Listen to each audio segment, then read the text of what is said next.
Failure analysis of internal corrosion in oil and gas pipeline systems. An overview.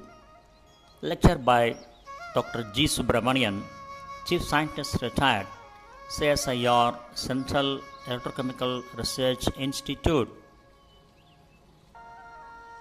Pipelines are lifelines of global oil and gas industry, contributing to strong national economies to most countries.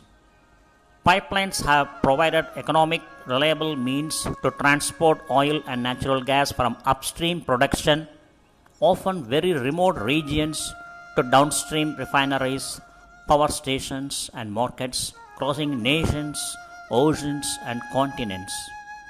The pipelines could be very large in diameter. Example, a Russian pipeline system has a diameter up to 1422 millimeters and can be over several thousands of kilometers in length. Like evolution of our planet's life and technology, oil, gas and refining industry has been developing with increasing complexity since its foundation in 1859. The combination of numerous factors makes oil, gas and refinery equipment very vulnerable to a variety of corrosion phenomena that can lead to serious accidents. Humans in this industry are responsible for 65 to 85% of corrosion events. Using proper corrosion management, it is possible to diminish them. The cause of humans' mistakes are the lack of awareness, education, knowledge and training, incorrect design, insufficient control and supervision, lack of motivation and incentives to decrease the corrosion risk, wrong operation and element of change. By improving corrosion management, we reduce the corrosion risk in oil, gas and refinery industry and its negative influence on the environment and society.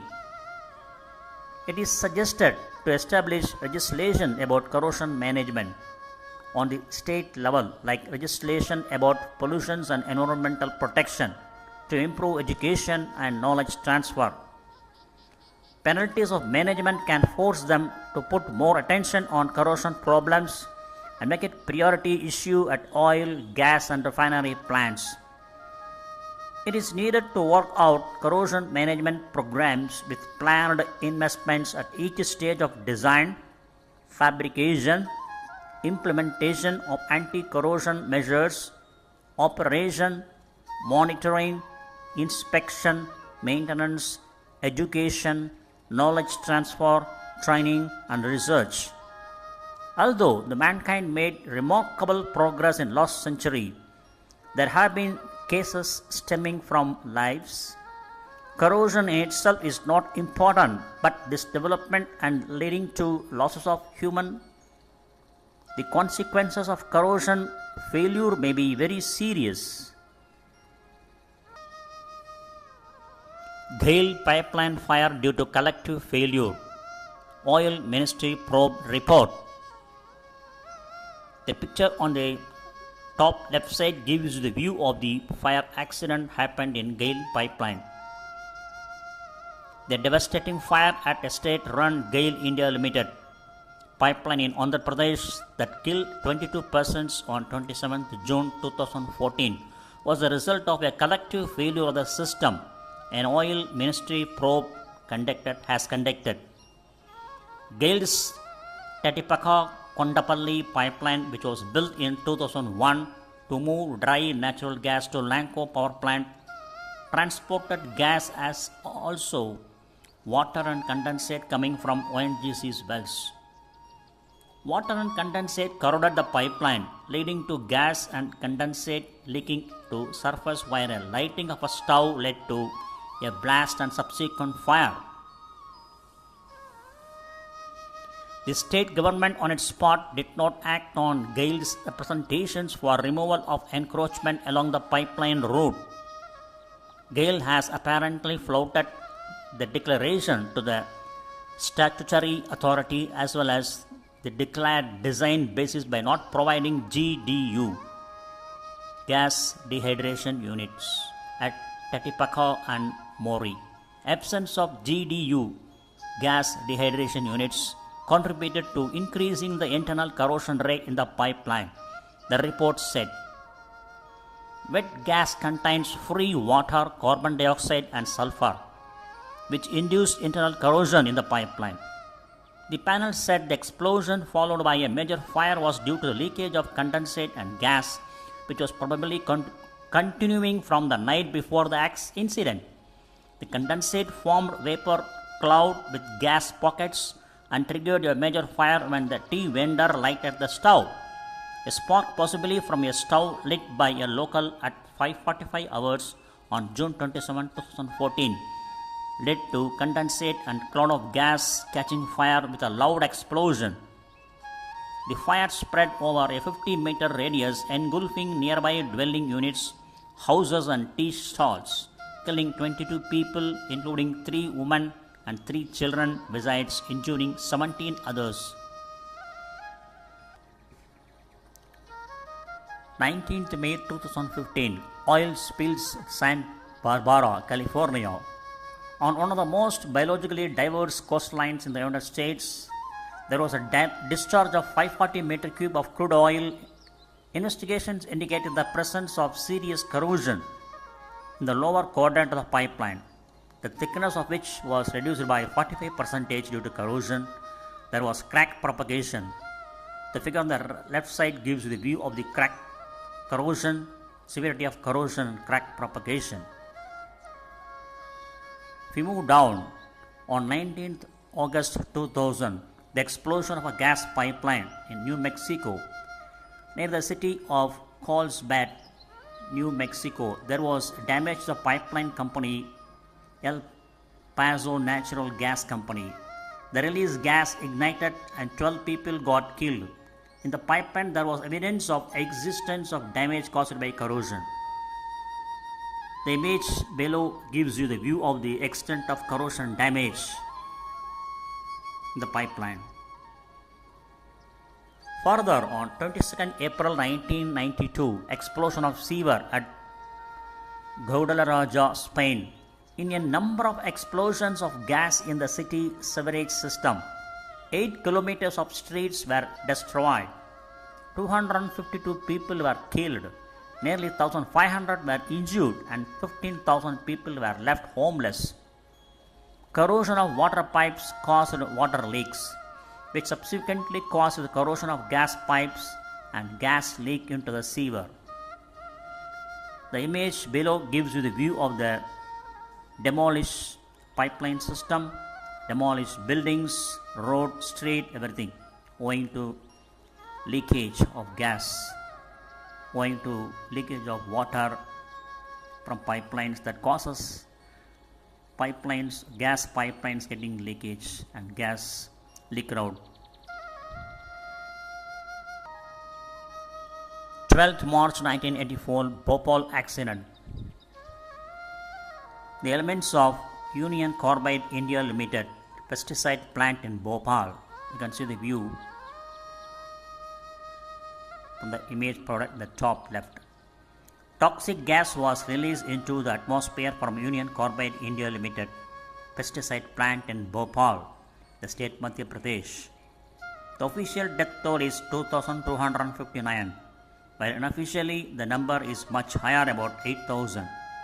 The main culprit for this disaster is corrosion. In the night between 2 and 3rd December 1984, there was a penetration of large amounts of water into the tank with methyl isocyanate MIC with over 40 tons of MIC. Here's a correction. The incident happened on 3rd December 1984 at Bhopal, Madhya Pradesh. The addition of water into the tank caused a runaway chemical reaction, resulting in a rapid rise in pressure and temperature. Heat generated by the reaction, chloroform concentrations higher than normal, and presence of an ion catalyst caused by the corrosion of stainless steel tank wall resulted in the opening of the safety valve. Toxic gas composed of methyl isocyanate, hydrogen cyanide, monomethyl amine, carbon monoxide, and other chemicals were released into the atmosphere. The wind blew the cloud of gas and more than 5 lakh people were exposed to toxic effects of its ingredients. The parts of the town with dilapidated houses surrounding the plant were most affected, and the victims were exclusively from poor communities. The official death toll is 2,259, while unofficially the number is much higher than 8,000. Case study: analysis of gas pipeline failures. Failure of an operating gas pipeline is a rare event. However, when it does occur, it must be properly analyzed to prevent recurrence. What follows are analytical procedures for analyzing pipelines along with examples and characteristics of some typical failures. Failure of a natural gas transmission or gathering line during service is extremely serious because of the potential for loss of life.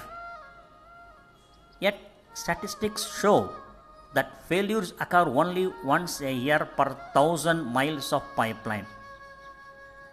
Part of the reason for this excellent record is the pipeline industry research over the past 30 years into failures and means of prevention. Figure 1 details about this failure analysis data. This figure 1,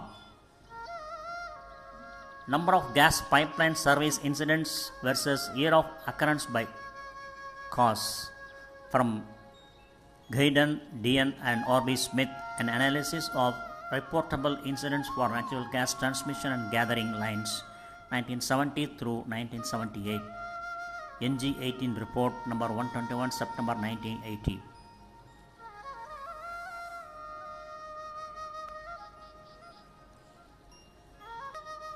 Figure 1, for construction defect, it ranges between 15 to 40 between 1970 and 1978, the number of service incidents.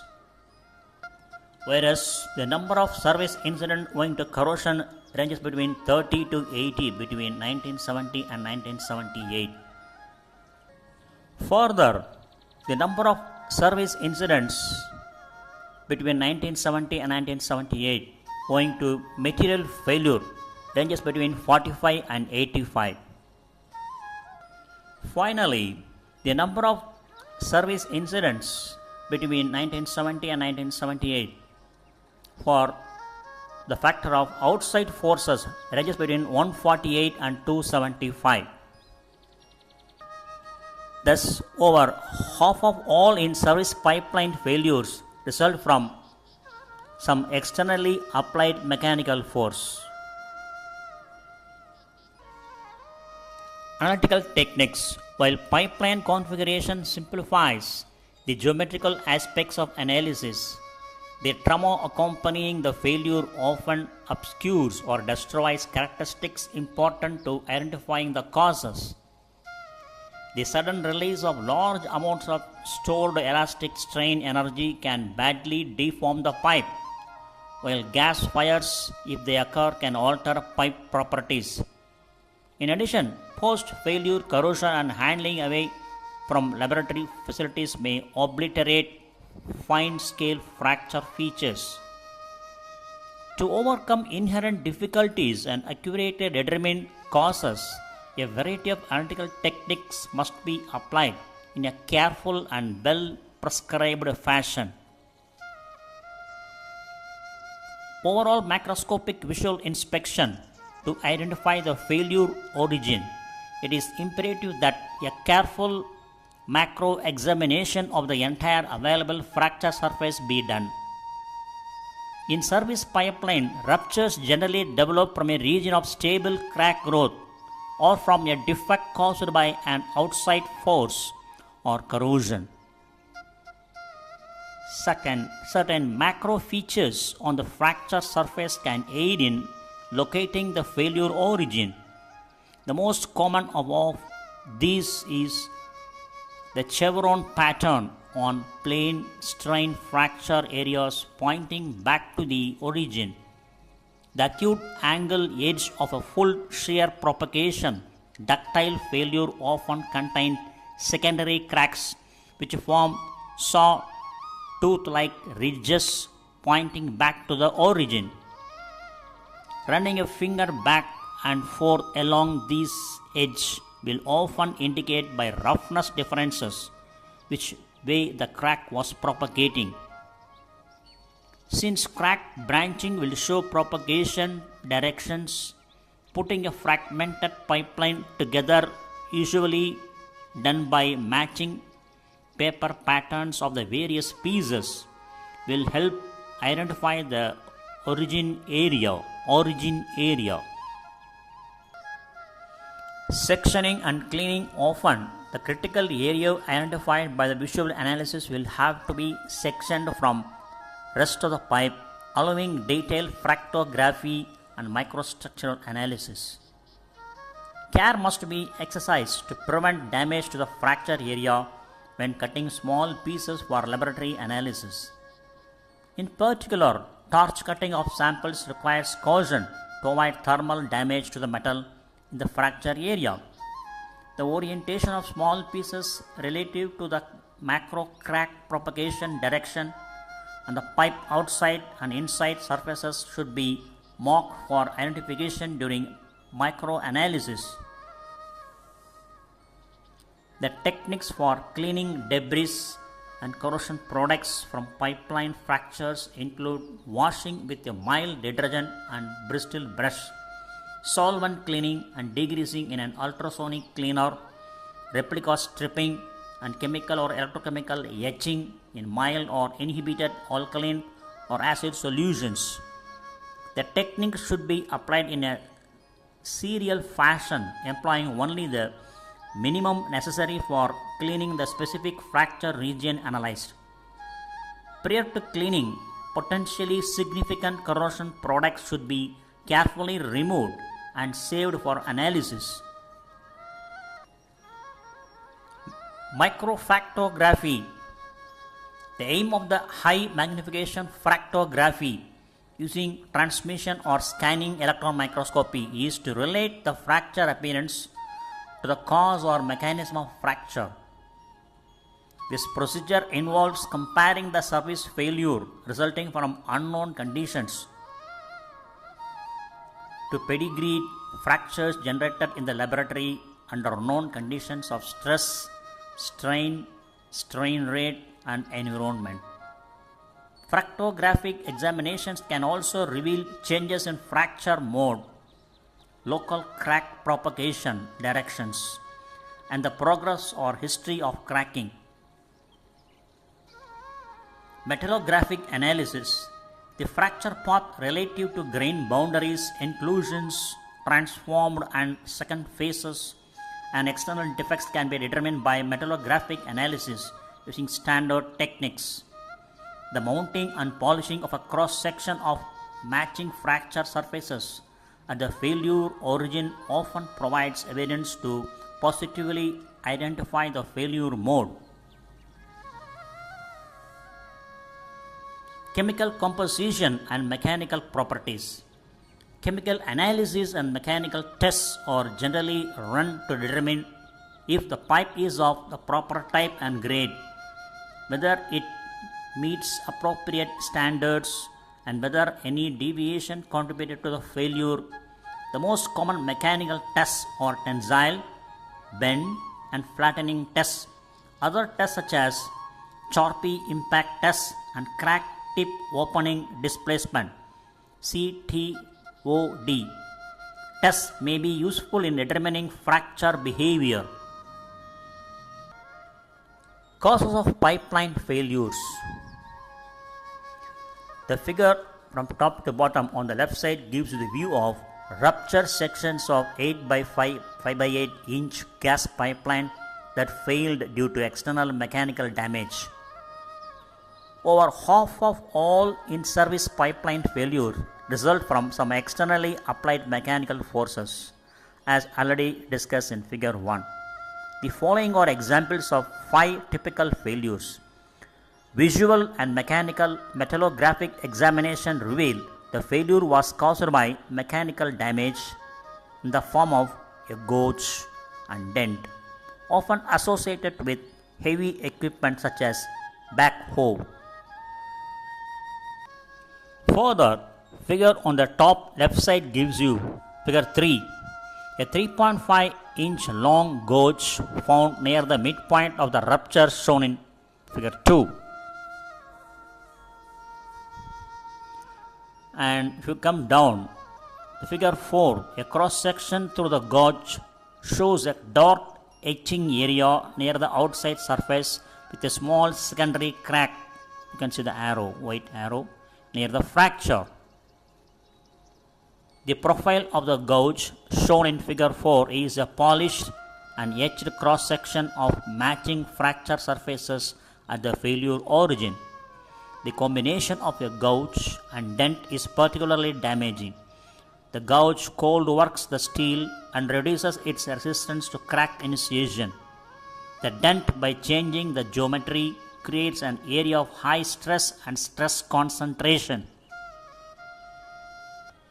Figure 5, the image on the top left side, gives you the SEM fractograph of fatigue damage associated with the longitudinal weld seam of a 34-inch OD pipeline.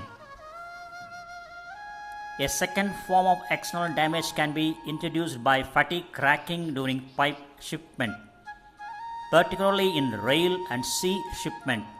The damage, sometimes called transit fatigue, results from the flexing the pipe during load movement. Transit fatigue in seamless pipe and the base metal of the welded pipe results from concentrated stresses where the pipe contacts a protrusion such as a rivet or bolt. The weld of an adjacent pipe or bearing strips of insufficient size. In submerged arc welded pipe, transit fatigue cracks can develop at the toe of weld even in the absence point contact. Figure 5 shows the fine ductile fatigue striations and secondary cracking that characterize transit fatigue damage. Corrosion can cause failures by thinning the wall over a large area or localized pitting. Both external and internal corrosion can lead to failures, but the widespread use of cathodic protection has greatly reduced external corrosion. Figure 6 on the top left side gives a view of inside surface at the failure origin of a 20-inch pipeline. If you come down on the left side, figure 7, cross section taken adjacent to the fracture shown in figure 6. The arrow identifies the fracture surface in the pipeline. Figure 6 shows the inside surface at the failure origin of a 20-inch gas line that failed shortly after the operating pressure was increased. The failure resulted from internal pitting corrosion on the bottom of the pipeline that significantly reduced its wall thickness. Further, figure 7 shows the depth of pitting or the pitting on a polished cross-sectional out transfers to the fraction. See the arrow. Another form of corrosion, stress corrosion cracking, can also lead to failures. External stress corrosion cracking results from the accumulation of moisture on the pipe surface and imperfections in the pipe coating. So then corrosives in the moisture in conjunction with the normal operating stresses cause cracking. Stress corrosion cracking in pipelines is identified by the distinctive intergranular nature of the cracks. Image below gives the view of that is figure 8, outside surface of the pipeline section removed because of a leak. The arrows indicate 2 clusters of crack indications visible after magnetic particle inspection. the white arrows. The cracks resulted from stress corrosion cracking. Figure 9, image on the left side top. Surface of crack that was broken open in laboratory. The inside surface is at the top. This is extrapolation from previous slide, figure 8.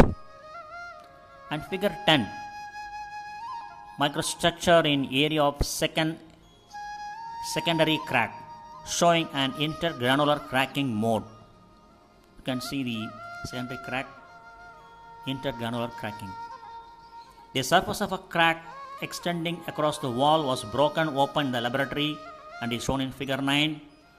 A metallographic cross-section, figure 10, showed the cracks to be intergranular. Material defects are not common causes of service failures because they are usually found before the pipe is placed in service, either during inspection of the pipe or during hydrostatic testing. The few failures that do result typically originate at longitudinal weld seams or at laminations in seamless pipe. The image on the bottom side gives the view of hydrostatic test, rupture of seamless 6 5/8 inch OD pipeline showing thin tongue of metal protruding from around a pipe lamination. Further, the above figure shows the rupture of a 6/5/8 inch OD seamless pipeline that resulted from a pipe lamination.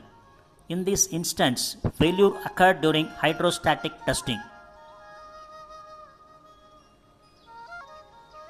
Conclusions. Despite advances in manufacturing, testing, and inspection of gas pipelines, failures do occur.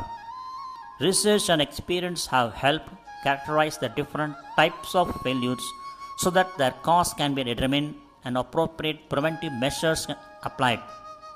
By using careful analytical techniques and with a thorough understanding of pipeline operating conditions, the cause of failure can almost always be determined.